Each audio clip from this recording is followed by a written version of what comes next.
A verdadeira riqueza. Princípios da prosperidade bíblica, de Ellen G. White. Capítulo 12. Dízimos e ofertas. A missão da Igreja de Cristo é salvar os pecadores que estão a perecer. É divulgar o amor de Deus aos homens, conquistando-os para Cristo pela eficácia daquele amor. A verdade para este tempo deve ser levada aos tenebrosos recantos da terra, e essa obra pode começar em casa. Os seguidores de Cristo não devem viver de forma egoísta, antes, imbuídos do Espírito de Cristo, trabalhar em harmonia com Ele. Há muitos motivos para a frieza e incredulidade atuais.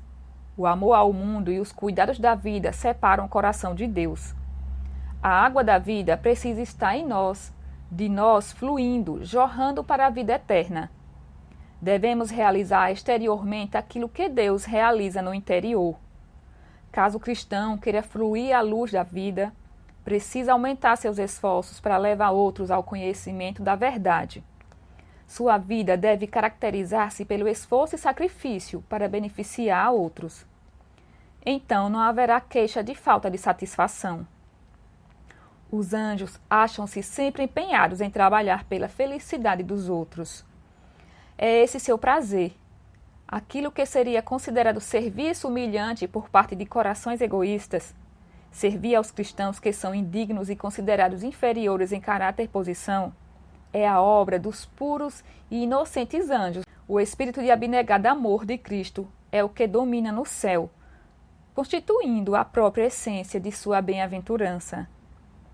Os que não experimentam nenhum prazer especial em buscar ser uma bênção aos outros, em trabalhar, mesmo com sacrifício, para lhes fazer bem, não podem ter o Espírito de Cristo ou do céu, pois não têm união com a obra dos santos anjos, nem podem participar da bem-aventurança que lhes comunica elevada glória. Cristo afirmou: digo a vocês que assim haverá mais alegria no céu por um pecador que se arrepende do que por 99 justos que não necessitam de arrependimento. Lucas 15, 7. Se a alegria dos anjos é ver os pecadores se arrependerem, não será o regozijo dos pecadores salvos pelo sangue de Jesus ver outros se arrependerem e voltarem para Cristo por intermédio deles? Em trabalhar em harmonia com Cristo e os santos anjos, experimentaremos uma alegria que só pode ser sentida nessa obra. Os princípios da cruz de Cristo levam todos quantos creem à rigorosa obrigação de negarem a si mesmos, comunicarem luz aos outros e darem de seus recursos para difundir a luz. Se eles se acharem em comunhão com o céu, vão empenhar-se na obra em harmonia com os anjos. O princípio dos mundanos é tirar o máximo que lhes for possível das coisas perecíveis desta vida. O amor ao lucro egoísta é o princípio dominante de sua vida. A mais pura alegria, porém, não se encontra em riquezas nem na cobiça que sempre deseja ansiosamente mais, mas onde reina contentamento e onde o abnegado amor é o princípio dominante. Há milhares de criaturas que passam a vida na satisfação de suas inclinações, mas cujo coração vive cheio de pesar. São vítimas do egoísmo e do esforço inútil de satisfazer o espírito pela condescendência com o próprio eu.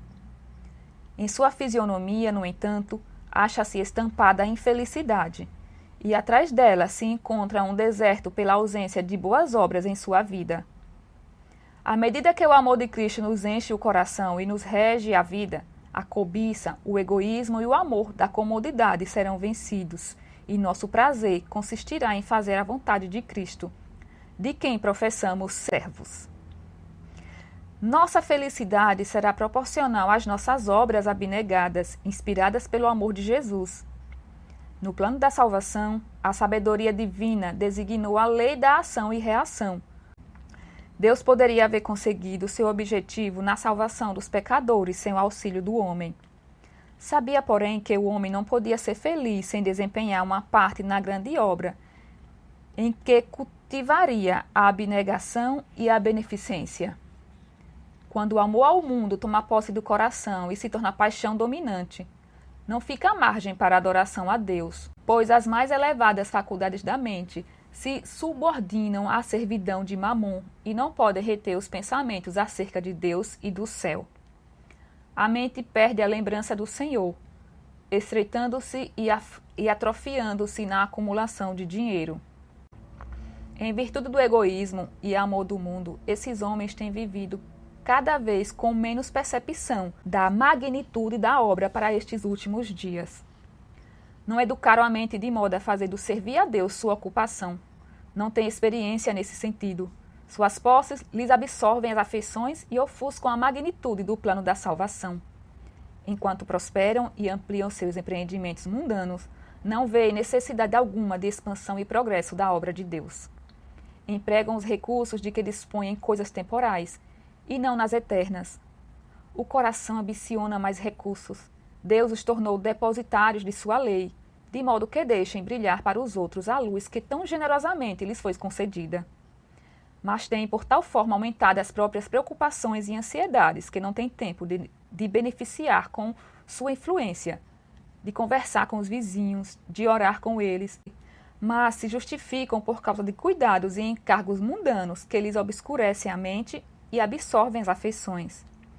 Pessoas por quem Cristo morreu poderiam ser salvas por seus esforços pessoais e um piedoso exemplo. Almas preciosas estão a perecer por falta de luz que Deus deu aos homens para que refletissem no caminho dos outros.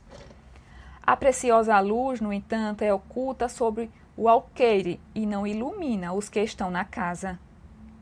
A grande obra que Jesus anunciou que viera fazer foi confiada aos seus seguidores na terra. Cristo, como nosso cabeça, serve de guia na grande obra de salvação e pede-nos que lhe sigamos o exemplo. Deu-nos uma mensagem mundial. Essa verdade deve se estender-se a todas as nações, línguas e povos. O poder de Satanás devia ser contestado e ele vencido por Cristo e também por seus seguidores. Ampla guerra deveria ser mantida contra os poderes das trevas. E a fim de fazer essa obra com êxito, são necessários recursos. Deus não se propõe a mandá-los diretamente do céu, mas põe nas mãos de seus seguidores meios para que sejam usados com o propósito definido de manter essa luta. Ele deu ao seu povo um plano para levantar fundos suficientes para financiar seus empreendimentos. O plano divino do sistema do dízimo é belo em sua simplicidade e equidade. Todos podem praticá-lo com fé e ânimo, pois é de origem divina. A simplicidade e a utilidade se aliam nele, e não se exige conhecimentos profundos para compreendê-lo e executá-lo. Todos podem sentir que lhes é possível ter parte em promover a preciosa obra de salvação. Todo homem, mulher e jovem podem se tornar tesoureiros do Senhor e agentes em atender às exigências sobre o tesouro. Diz o apóstolo: no primeiro dia da semana, cada um de vocês separe uma quantia, conforme a sua prosperidade, e vá juntando. 1 Coríntios 16, 2. Grandes objetivos se conseguem com esse sistema. Se todos o aceitassem, cada um se tornaria vigilante e fiel tesoureiro de Deus, e não haveria falta de dinheiro para levar avante a grande obra de anunciar a última mensagem de advertência ao mundo. O tesouro ficará cheio se todos adotarem esse sistema, e os contribuintes não ficarão mais pobres. A cada depósito feito, eles se tornarão mais ligados à causa da verdade presente.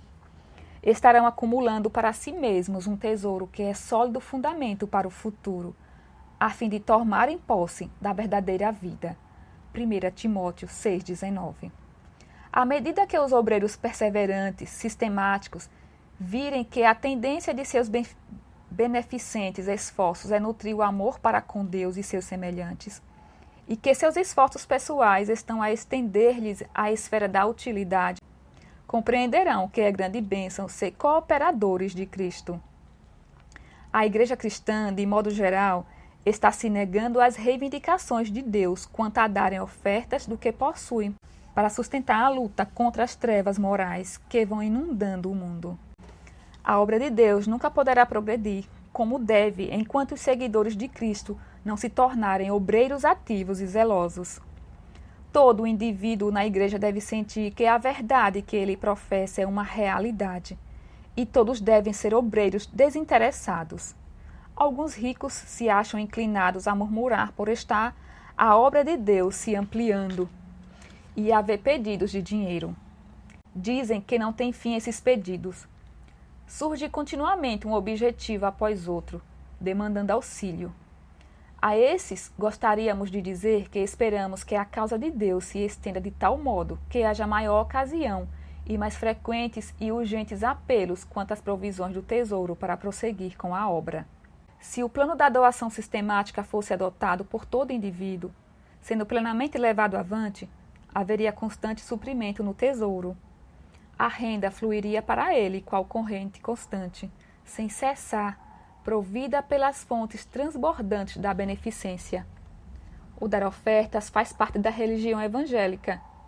Não nos impõe a consideração do infinito preço pago por nossa redenção, obrigações solenes, do ponto de vista financeiro, da mesma maneira que reivindica de nós a dedicação de todas as nossas energias à obra do Mestre.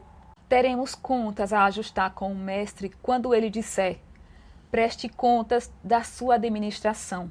Lucas 16, 2. Se os homens preferirem pôr de lado as reivindicações de Deus e apegarem-se a tudo quanto ele lhes dá, retendo-o de forma egoísta, ele se calará por agora e continuará a prová-los constantemente, mediante o acréscimo de suas liberalidades, deixando fluir em suas bênçãos, e esses homens poderão continuar a receber honras de seus semelhantes e não ser censurados na igreja. Mas finalmente ele dirá: preste contas da sua administração. Lucas 16, 2. Cristo diz: em verdade lhes digo, que sempre que eu deixarem de fazer a um destes mais pequeninos, foi a mim que o deixaram de fazer. Mateus 25, 45. Vocês não pertencem a vocês mesmos, porque vocês foram comprados por preço. 1 Coríntios 6, 19 e 20. E estão na obrigação de glorificar a Deus com seus recursos, com seu corpo e espírito, que são dele. Foram comprados por preço. Não foi mediante coisas perecíveis como prata ou ouro, mas pelo precioso sangue de Cristo. Ele pede uma devolução dos dons que nos confiou para ajudar na salvação de pessoas. Ele deu seu sangue, pede nosso dinheiro. É mediante sua pobreza que nos tornamos ricos. Nos recusaremos a devolver-lhe suas dádivas?